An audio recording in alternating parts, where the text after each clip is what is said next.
You take the problem, I'm suffering, and then you think, well, why are you suffering? It's exposure therapy.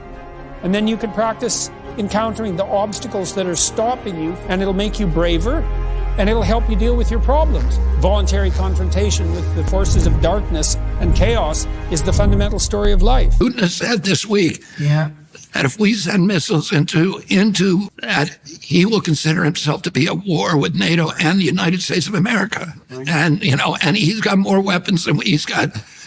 This is the biggest nuclear power in the world. He has 1,200 more nuclear warheads than we do, and they're better than ours. And his electronic warfare system is a generation ahead of ours, as they've shown in Ukraine. They can shoot down almost anything that we send against them. And Kamala Harris, during the convention, made this extraordinarily belligerent speech that appears to have been written by the Neocons. And then before she went on, a CIA director spoke immediately before her, and they had military people speaking at that convention. This was inconceivable, when I was growing up. And Kamala Harris in recent days has touted her endorsement by Dick Cheney. Mm-hmm. Dick Cheney was like Darth Vader. If you were a Democrat in 2004, practically the qualification for you being a Democrat is to consider Dick Cheney a war criminal. Dick Cheney and John Bolton, who she also touted her endorsement by, and 225 other neocons who came out and supported her that day. Dick Cheney and John Bolton were the people who gave us the Patriot Act. They're the ones who launched the surveillance state, the censorship state, the legalized spying by the CIA and propaganda by the CIA against the American people. Never happened before. It's in their charter. They can't do that. And Dick Cheney. And then they gave us the Iraq War, which was the greatest cataclysm, foreign policy cataclysm in American history. We destroyed Iraq, which was our bulwark against Iranian expansion. The October 7th invasion were a direct result of our destruction of Saddam Hussein. Iraq is now no longer a bulwark against Iran. It is now a proxy of Iran, thanks to our war, which is exactly the foreign policy outcome that we've been struggling to avoid for 30 years. We killed more Iraqis than Saddam Hussein by far. We turned Iraq into a warring cauldron of Sunni and Shia death squads. We created ISIS. We sent, with that, Iraq and the spillover war in Syria, we sent between 2 and 4 million immigrants into Europe and destabilized every nation in Europe for a generation. The emergence of totalitarianism in Europe that right now, the abolition of free speech in Europe is a direct result of the Iraq War. Brexit is a direct result of the Iraq War. It was a cataclysm.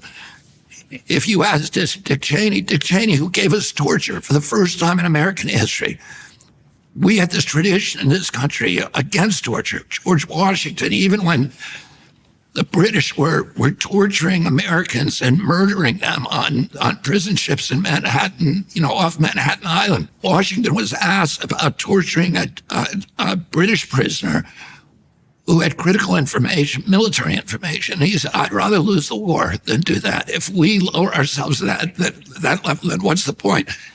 Abraham Lincoln was presented with the same dilemma during the Civil War and said, no, we're not going to do that. And he wrote guidelines against torture for the U.S. military that later became the basis for the Geneva Convention. That is our legacy to the world, the Geneva Convention. You don't torture people. And Dick Cheney introduced that, extraordinary renditions, openly torturing people, bragging about it. If you ask Dick Cheney today, do you disavow any of those policies? He would say, no, I embrace them. The war in Iraq was a great thing. We got rid of Saddam Hussein. It's insanity. And he has not changed.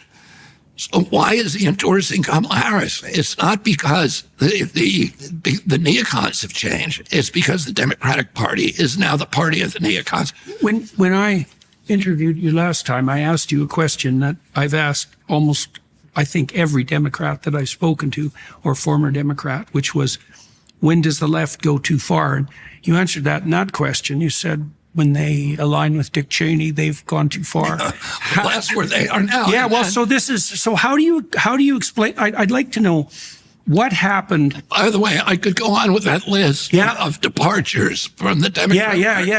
Well, I'm curious about inversion. And, you know, I studied American history in college. And, you know, one of the ways that we study American history is according to these four big realignments that happen among the parties during different parts of our history. And we're going through one of those realignments today with the the Democratic Party was the party of civil rights, has now become the party of censorship, the party of surveillance. Yeah. It was the party of that was fighting against the subversion of American democracy by big corporations, by Wall Street and corporate robber barons and titans. Today, the Democratic Party is the party of Wall Street, is the party of big pharma, big tech, a big ag, a big food, of the military-industrial complex. When I was a kid, the Democratic Party was the party of the poor. Mm-hmm. The Republican Party was the wealthy party. That's where most of the wealth in this country, 70 or 80%, was in the Republican Party.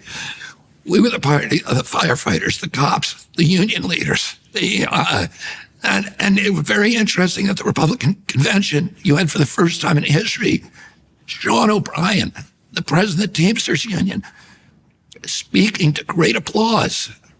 This was unheard of. I was on tour recently with J.D. Vance. Mm-hmm.